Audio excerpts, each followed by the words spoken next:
திருமாறன்ஜிக்கு தொகுதியை உறுதி செய்த பாஜக. 7 அதிமுக, 3 பாஜக. வெளியான மதுரை 10 தொகுதிக்கான பங்கீடு. மார்ச் முதல் 2ஆம் வாரம் அல்லது மார்ச் 3வது வாரத்திற்குள் தமிழக சட்டசபை தேர்தலுக்கான தேதியை தேர்தல் ஆணையம் அறிவிக்க இருக்கும் என எதிர்பார்க்கப்பட்டுள்ள நிலையில் அதிமுக மற்றும் திமுக 2 கட்சிகளும் தங்களுடைய கூட்டணி கட்சிகளை அழைத்து தொகுதி பங்கீடு குறித்த பேச்சுவார்த்தையை நடத்தி வருகிறது.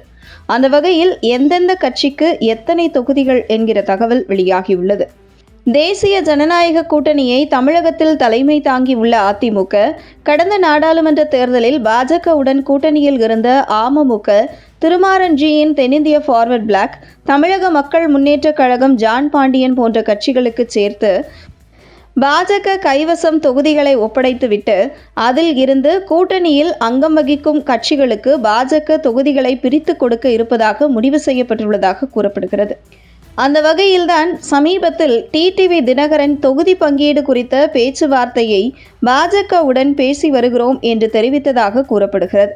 இந்த நிலையில் மதுரையில் உள்ள 10 சட்டமன்ற தொகுதிகளில் அதிமுக 7 தொகுதிகளும் மீதம் பாஜக கைவசம் 3 தொகுதிகளை ஒப்படைத்து அதிலிருந்து பாஜக மற்றும் இதர கூட்டணி கட்சிகளுக்கு பாஜகவே பங்கீடு செய்ய இருப்பதாக முடிவு செய்யப்பட்டுள்ளதாக கூறப்படுகிறது.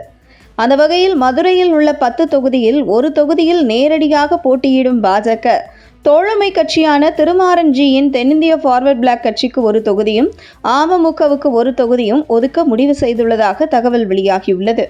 இதற்கிடையில் அதிமுகவிடம் இருந்து மதுரையில் கூடுதலாக ஒரு தொகுதியை பெற்று 4 தொகுதியில் பாஜக 2 தொகுதியிலும், கூட்டணி கட்சியான திருமாறன்ஜிக்கு ஒரு தொகுதி, அமமுகவுக்கு ஒரு தொகுதியில் போட்டியிடுவதற்கான பேச்சுவார்த்தையில் பாஜக மேல்மட்ட தலைவர்கள் பேச்சுவார்த்தை நடத்தி வருவதாக கூறப்படுகிறது.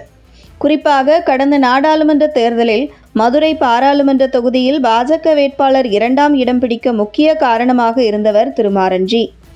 கடந்த பாராளுமன்ற தேர்தலுக்கு சுமார் 2 வருடத்திற்கு முன்பு இருந்தே தீவிரமாக மதுரை பாராளுமன்ற தேர்தல் பணியை திருமாறன்ஜி செய்து தேர்தல் களத்தை தயாராக வைத்திருந்ததன் விளைவு கடந்த நாடாளுமன்ற தேர்தலில் பாஜக 2ஆம் இடம் பிடிக்க முக்கிய காரணமாக இருந்தது. அந்த வகையில் பாஜக மேல்மட்ட தலைவர்கள் மற்றும் RSS தலைவர்கள் மத்தியில் நன்மதிப்பை பெற்று இருக்கும் திருமாறன்ஜிக்கு 2026 சட்டசபை தேர்தலில் போட்டியிடுவதற்கு மதுரையில் உள்ள ஒரு தொகுதியை பாஜக டிக் செய்திருப்பதாக தகவல் வெளியாகியுள்ளது.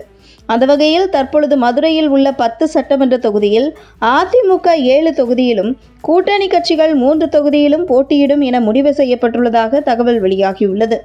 அடுத்த கட்ட பேச்சுவார்த்தையில் எந்தெந்த தொகுதி என்பது இறுதி செய்யப்படும் என்கிற தகவல் வெளியாகியுள்ளது குறிப்பிடத்தக்கது.